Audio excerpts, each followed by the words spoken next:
Dari analisis tes DNA, pelaku diketahui memiliki ibu keturunan Eropa. Kemungkinan berasal dari negara dekat Laut Mediterania atau Laut Adriatik. Tim khusus dari Departemen Kepolisian Metropolitan Tokyo sampai-sampai harus bekerja sama dengan para penyelidik dari luar negeri untuk menyelidiki dan mengungkap DNA milik pelaku. Sebelum masuk ke detail kisah, hai semua, kembali lagi di Cermin RD, channel yang berisi cerita seputar kisah-kisah menyeramkan yang ada di internet. Silahkan subscribe jika kalian suka dengan konten-konten yang ada di channel ini. Kalau sudah siap, mari kita langsung ke detail kisah untuk episode kali ini.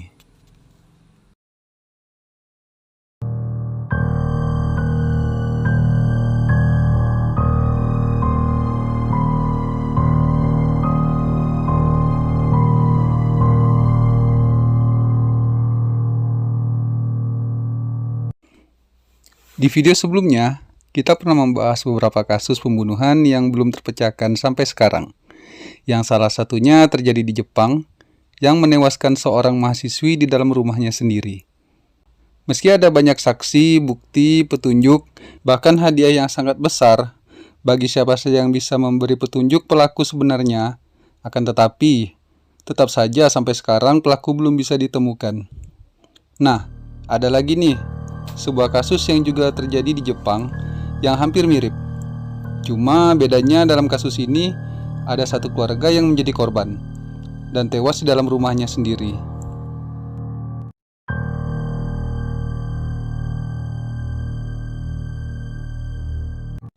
Jadi, pada tahun 1991, Mikio Miyazawa berumur 44 tahun memboyong keluarganya pindah ke sebuah rumah di sekitar Jalan Kamiyoshi-gaya, Setagaya, Tokyo, Jepang. Mereka menempati rumah bersebelahan dengan rumah yang ditempati mertua dan kakak iparnya. Rumah mereka juga tak jauh dari taman bermain anak-anak, Taman Kereta Chocho. Mikio merupakan pekerja kantoran. Istrinya, Yasuko, berumur 41 tahun, berprofesi sebagai guru. Kedua pasangan ini memiliki seorang putri bernama Nina, berumur 8 tahun, dan putranya bernama Rei, berumur 6 tahun. Di tengah mengasuh anaknya, Yasuko juga mengajar anak-anak secara private. Saat keluarga Mikio pertama kali tinggal di Kamiyoshi-gaya, terlihat ratusan rumah tetangganya berjejer. Kawasan tersebut dulunya termasuk pemukiman yang padat penduduk. Tapi, seiring waktu berjalan, hampir 9 tahun lamanya, satu persatu rumah warga menghilang. Pemiliknya banyak yang menjual rumah dan pindah ke daerah lainnya di Tokyo. Hingga pada tahun 2000, pemukiman itu tinggal menyisakan 4 rumah saja. Salah satunya rumah yang ditinggalkan keluarga Mikio, mertuanya dan kakak iparnya, serta 2 tetangga lainnya. Kawasan itu digusur oleh pemerintah setempat untuk proyek perluasan lahan Taman Soshigaya oleh pemerintah Tokyo. Mikio sebenarnya berniat menjual rumah dan pindah ke daerah lain, tapi diurungkannya. Pertimbangannya adalah masalah tumbuh kembang kedua anaknya di tempat baru nanti. Dia dan Yasuko khawatir anaknya yang masih kecil kesulitan beradaptasi di tempat baru. Lebih-lebih, ibu Yasuko, Asahi Geino, hidup sendiri di rumah kakak iparnya yang pergi merantau ke Inggris. Oleh karena itu, setiap hari Yasuko selalu meluangkan waktunya untuk mengunjungi sang ibu dan membantu segala kebutuhannya, walau hanya sekedar melihat dan mengetahui kabar ibunya. Terkadang, kalau tidak sempat berkunjung, Yasuko selalu menghubungi ibunya lewat intercom yang selalu terhubung antar rumah mereka. Kehidupan keluarga Mikio bisa dibilang cukup harmonis. Meski sekarang, pemukiman di tempat mereka tinggal itu sepi. Tidak menjadi masalah buat mereka, bahkan kehidupan mereka jauh lebih tenang.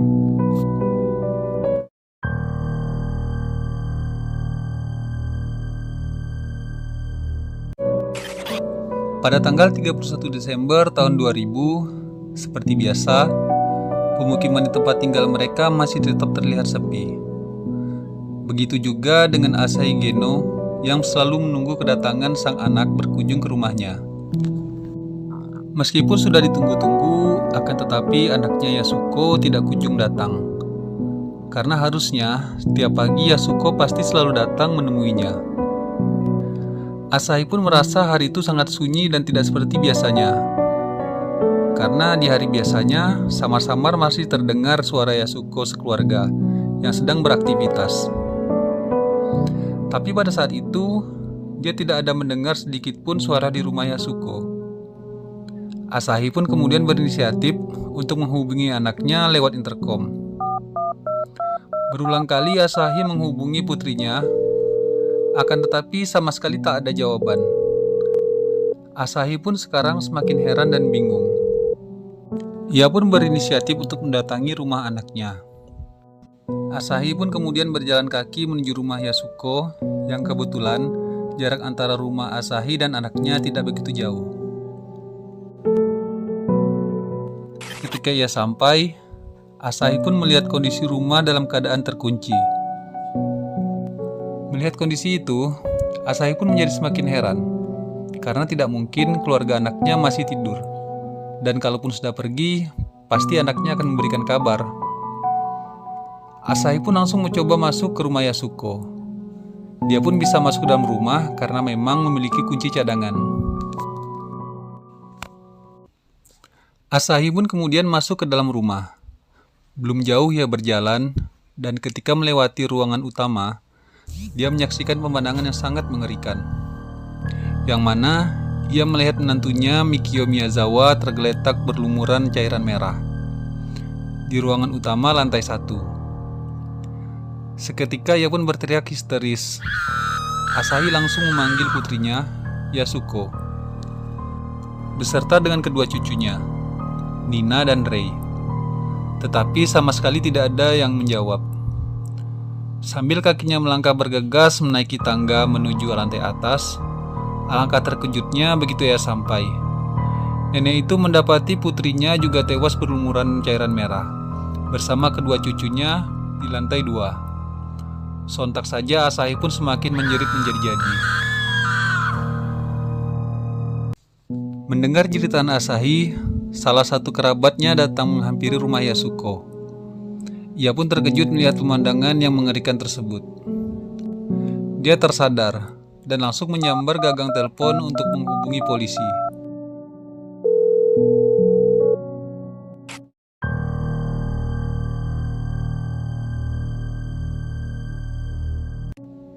Tidak butuh waktu lama, satu persatu polisi pun datang ke rumah Mikio. Polisi pun segera memasang polis line dan melakukan olah tempat kejadian perkara atau olah TKP. Tim forensik pun datang untuk melakukan penyelidikan. Setelah dilakukan olah TKP, polisi pun menyimpulkan dugaan sementara kronologi kejadian. Dugaan polisi kejadian itu terjadi pada dini hari, lewat dari pukul 12 malam. Pembunuh keluarga Miyazawa masuk melalui jendela kecil di kamar mandi di lantai 2. Pelaku pertama kali membunuh Rei yang tengah tertidur dengan cara mencekik lehernya hingga tewas. Pelaku kemudian langsung turun ke lantai 1 dan mendapati Mikio yang tengah menyelesaikan pekerjaan kantornya. Melihat orang asing yang datang masuk membawa sebilah pisau, Mikio pun mencoba melakukan perlawanan. Tapi naas, Mikio kalah beradu fisik. Dia mengalami luka tusuk di kedua tangannya, paha, bokong, dan bagian dada yang mematikan. Setelah menghabisi nyawa Mikio, pelaku kembali ke lantai 2 untuk mencari Yasuko dan Nina yang tertidur di loteng atas. Pelaku naik tangga kecil yang ada di dekat toilet lantai 2 menuju loteng itu. Melihat korbannya yang tertidur lelap, pelaku langsung menyerang dan menusukkan pisau ke wajah dan leher Yasuko.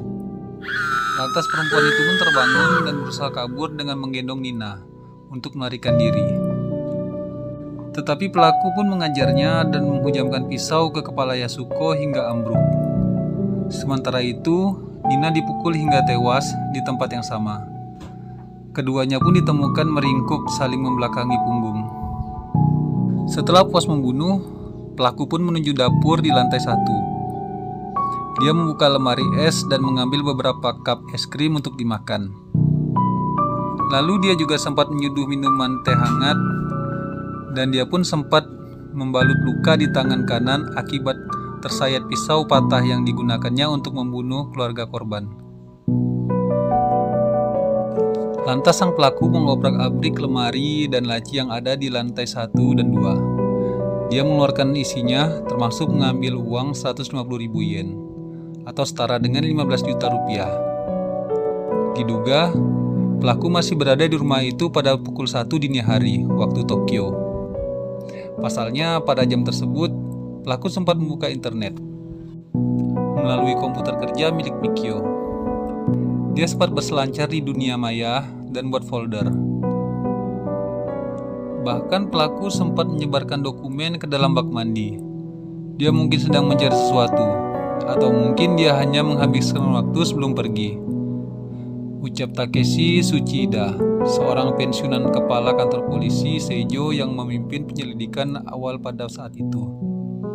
Kemungkinan besar pelaku kabur antara pukul 1.30 dini hari dan pagi hari.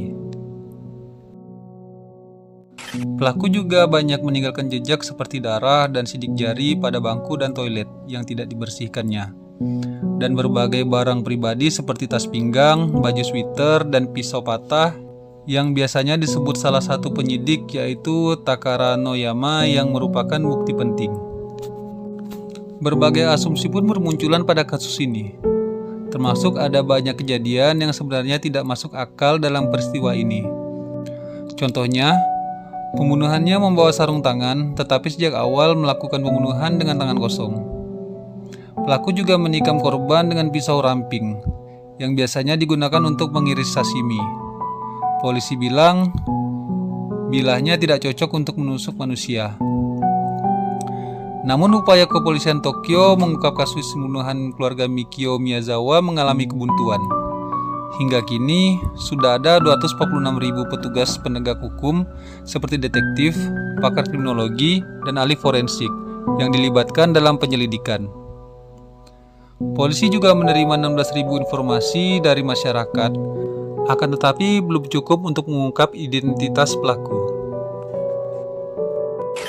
Polisi sempat mengeluarkan sayembara bagi pihak lain, termasuk masyarakat, yang mengetahui identitas atau menangkap pelaku pembunuhan tersebut.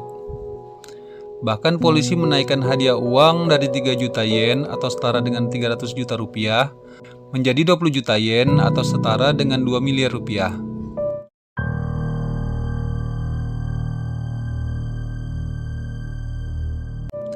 Polisi Tokyo juga telah melakukan tes DNA atas bercak darah yang diduga milik pelaku yang tertinggal di TKP dan diketahui bergolongan darah A.